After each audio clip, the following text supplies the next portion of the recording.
हाय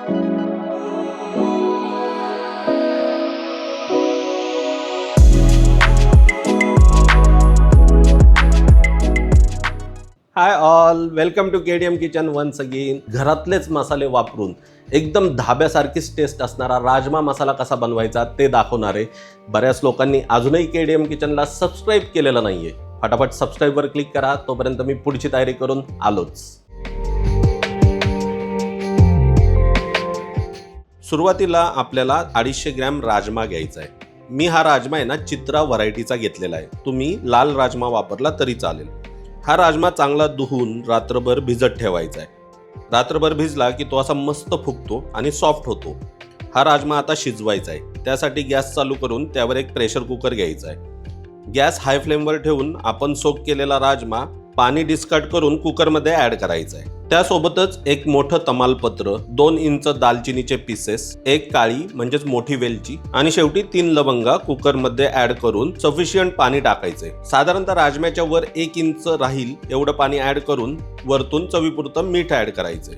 आता कुकरचं झाकण लावायचं आणि गॅस हाय फ्लेमवर ठेवून पहिली शिट्टी होऊ द्यायची. पहिली शिट्टी झाली की गॅस आता लो फ्लेमवर करायचा आणि 2 ते 3 शिट्ट्या होऊन द्यायच्या. आता राजमा शिजेपर्यंत मसाल्याची तयारी करायची.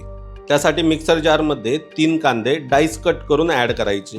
ह्या कांद्यांना मिक्सरमध्ये एकदम बारीक वाटून घ्यायचे. पाणी टाकायचं नाही, तसंच वाटून त्याची एकदम फाईन पेस्ट बनवायची. ही बघा अशी कन्सिस्टन्सी आली पाहिजे.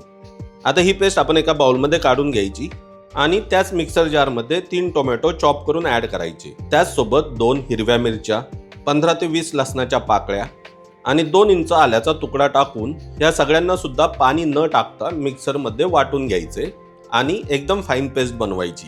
ही पेस्ट आता दुसऱ्या बाउलमध्ये काढून घ्यायची आहे. आपल्या कांदा आणि टोमॅटोच्या दोन्ही पेस्ट आता रेडी झाल्यात. त्यांना सध्यापुरतं बाजूला ठेवून देऊया. मीनवाईल कुकरच्या 3 शिट्ट्या झाल्यात आणि राजमा छान शिजलाय. कुकरला असं डिप्रेशराईज करून वाफ काढायची आणि झाकण उघडायचं. राजमा शिजवताना कुकरमध्ये टाकलेलं तमालपत्र तसंच ऍड केलेली दालचिनी काढून डिस्कार्ड करायची. आपला राजमा मस्तपैकी शिजलाय. एकदम पुरणासारखा सॉफ्ट झालाय. हे बघा एकदम परफेक्ट शिजलाय. आता हा कुकर बाजूला ठेवून देऊयात. परत एकदा गॅस पेटवून त्यावर एक कढई घ्यायची आहे. ह्या कढईत 2 टेबलस्पून साजूक तूप ऍड करायचे. तूप जळू नये म्हणून 1 टेबलस्पून तेल ऍड करायचं. तूप चांगलं तापलं की त्यात 1 टीस्पून जिरं टाकायचं. जिरं चांगलं फुललं की पाव चमचा हिंग टाकायचं आणि लगेच आपण बनवलेली कांद्याची पेस्ट ऍड करायची. आता या सगळ्यांना फटाफट स्टर करून मिक्स करायचं आणि कांद्याला चांगलं परतून घ्यायचं. कांद्याची पेस्ट फ्राय करताना काय होतं, त्यातलं पाणी कमी होत जातं, मॉइश्चर कमी होत जातं आणि कांद्याची पेस्ट एकदम डार्क गोल्डन ब्राऊन कलरची होते. या स्टेजला कढईत थोडंसं गरम पाणी ऍड करायचं आणि पुढे परतायचं. एकदा का कांद्याची पेस्ट चांगली परतली की गॅस लो करून काही मसाले ऍड करायचे. सुरुवातीला अर्धा टीस्पून हळद, 1 टेबलस्पून काश्मीरी लाल मिरची पावडर, 2 टेबलस्पून धने पावडर, 1 टीस्पून जिरा पावडर, 1 टीस्पून आमचूर पावडर, अर्धा टीस्पून काळं मीठ आणि वरतून थोडंसं गरम पाणी टाकायचं म्हणजे मसाले जळणार नाहीत आणि त्यांना परतण्यासाठी सफिशियंट वेळ मिळेल. स्टर करत या मसाल्यांना चांगलं परतून घ्यायचे. मसाले चांगले परतले की त्यातलं पाणी कमी होऊन मसाल्यांना तूप आणि तेल सुटायला सुरुवात होते. ह्या स्टेजला कढईत आपण बनवलेली टोमॅटोची पेस्ट ऍड करायची आणि सोबतच वरतून चवीपुरतं मीठ ऍड करायचं. आता ह्या सगळ्यांना चांगलं स्टर करून मिक्स करायचं आणि 3 ते 4 मिनिटं हाय फ्लेमवर शिजवून घ्यायचं. 3-4 मिनिटं शिजवून झालं की गॅस लो फ्लेमवर करायचा. आता कढईवर झाकण ठेवायचं आणि 10 ते 15 मिनिटं पुढे या सगळ्यांना शिजवायचं.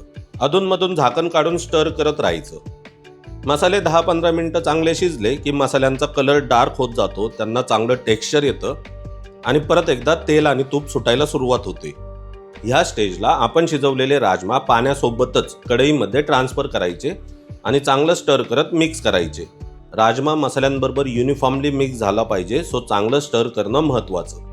तुम्हाला जेवढी पाहिजे ना तेवढी थिक ग्रेव्ही तुम्ही करू शकता. त्यासाठी काय होतं, थोडा वेळ राजमा शिजवून त्यातलं पाणी आटवून घ्यायचं. त्याचसोबतच पळीने थोडे राजमा असे क्रश करायचे. त्याने सुद्धा काय होतं, ग्रेव्ही थिक होते.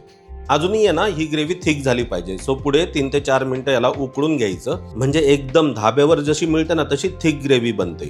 आता ह्या राजमा मसाल्याचा फ्लेवर तुम्हाला जर अजून एनहान्स करायचा असेल तर कसुरी मेथी अशी हलकीशी भाजून घ्यायची आणि नंतर हाताने अशी क्रश करून त्याची पावडर कढईमध्ये वरतून स्प्रेड करायची आणि स्टर करून मिक्स करायची.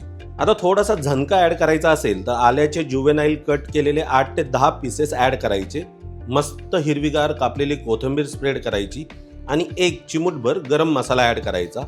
लगेच ह्या सगळ्यांना फटाफट स्टर करून सगळे इन्ग्रेडियंट्स ग्रेव्हीमध्ये चांगले मिक्स करून घ्यायचे. साधारणतः 1 मिनिट शिजवून घ्यायचं. कसुरी मेथी आणि गरम मसाल्याने ग्रेव्हीचं टेक्स्चर आणि कलर दोन्ही सुद्धा किती अमेझिंग झाले हे बघा. फायनली आता गॅस बंद करायचा. आपला राजमा मसाला आता पूर्ण रेडी झाला आहे. टेक्स्चर आणि कलर इतकं अमेझिंग आलंय, looks very tempting and beautiful. तर आता हा राजमा मसाला सर्व कसा करायचा ते बघूयात.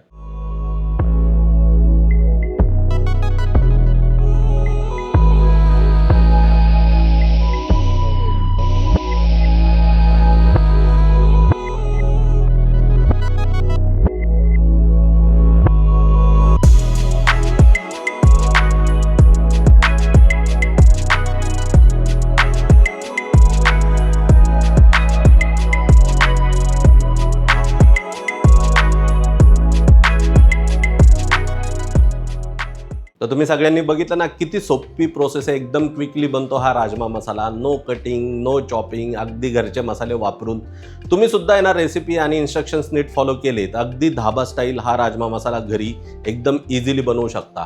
पण जर तुम्ही घरी हा राजमा मसाला बनवाल तर मला तुमचे एक्सपिरियन्स कमेंट्समध्ये सांगायला अजिबात विसरू नका. Share this video with your friends and family. Don't forget to subscribe our YouTube channel. भेटूया अशाच भन्नाट रेसिपी बरोबर KDM किचनच्या पुढच्या व्हिडिओमध्ये. तोपर्यंत गुड बाय.